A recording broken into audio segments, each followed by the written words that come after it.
Армысыздар, құрметті оқырмандар. Менің YouTube каналыма қош келдіңіздер. Подписаться батырмасын басып, қоңыраушаның белгісін басуды ұмытпаңыздар, және достарыңызбен бөлісе отырыңыздар. Бүгін сіздермен 1-тоқсан бойынша жиынтық бағалауға арналған тапсырмаларды орындайтын боламыз. Яғни бұл 10 сыныпқа арналған қоғамдық гуманитарный бағыттағы химия болып саналады. 1-тоқсан БЖБ бірінші жауаптары атом құрылысы бөлімі бойынша. Енді бірінші тапсырмаға келетін болсақ, бізде орбиталдардың түрін табыңыз деген екен. 1, 2, 3, 4 деп номер белгілеп алып, біріншісіне F, D, P, C ағылшын тіліндегі осы орбиталдарды жазып шығамыз. Енді келесі екінші тапсырмада әрбір квант сандары үшін белгілеу үшін белгілерін және оның қысқаша сипаттама беріңіздер деген. Яғни белгілену әріпін жазамыз және нені сипаттайды бұл квант сандары, соны жазатын боламыз.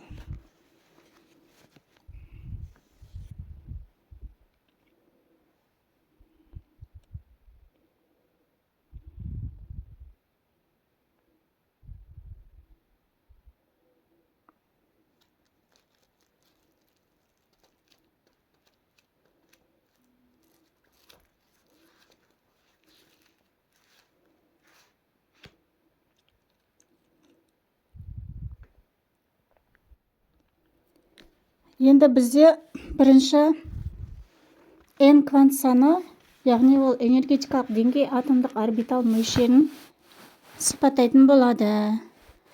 Екінші бізде L, ағылшын тілінде L деген квант саны, бұл квант саны деңгейшені сипаттайды. Одан кейін үшінші бізде M ядроның магнит өрісіндегі орбиталдардың таралуын сипаттайтын болады. Төртінші S, бұл электронның өз-өзінен екі бағытын сипаттайтын болады. Қандай да бір сұрақтарыңыз болған жағдайда комментарий бөліміне жазсаңыздар болады. Видеоның соңына дейін қарап пайдалы болады деген үміттемін. Келесі бізде үшінші сұрақ.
Келесі бізде үшінші сұрақ.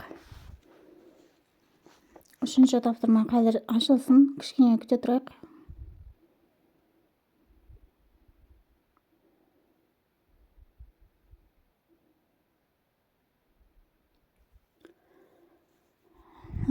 Екінші сұрақтың басы екен. Квант сандары қабылдайтын мәндерді толтырып шығыңыз деген. Яғни мына кестеде қарамен жазылған тұр ғой, ручкамен. L мысалға N-ге 2 қоямыз, сосын M-ге 3 қоямыз. 0, 1, 0, 1, 2, 0, минус 1 де 0, плюс 1, 0, минус 1, 0, плюс 1, минус 2, минус 1, 0, плюс 1, плюс 2. Одан кейін бізде келесі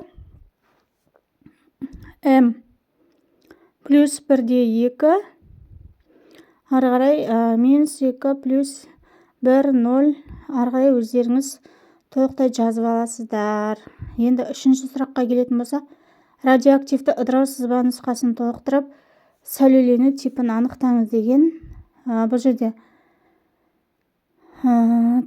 біріншісі бізде бета болады, оған плюс таңбасын қойып қоямыз.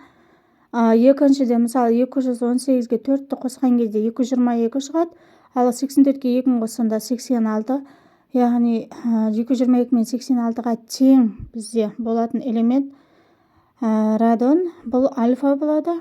Үшіншіде бізде бета болады, плюс қоямыз. Төртіншіде неон, яғни ода бета болады, бета плюске плюс қоямыз.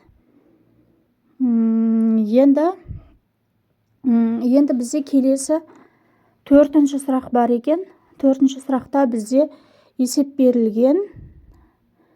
Бұл жерде жалпы электрон конфигурациясы және электрондық және осы элементтердің реттік номеріне сәйкес келетін жазамыз. 5 пен 20 арасында бізде натрий, 21 мен 30 арасында 29 купрумды алсақ болады, 35 бромды алсақ болады. Оның жалпы конфигурациясы, яғни сыртқа қабатында 3 деңгей бар, мыста да 3-4, бромда 2-4 болып тұр.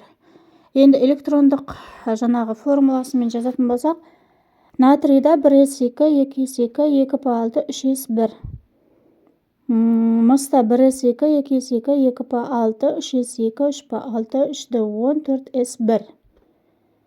Бромда 1s2, 2s2, 2p6, 3s2, 3p6, 3d10, 4s2, 4p5 болып саналады.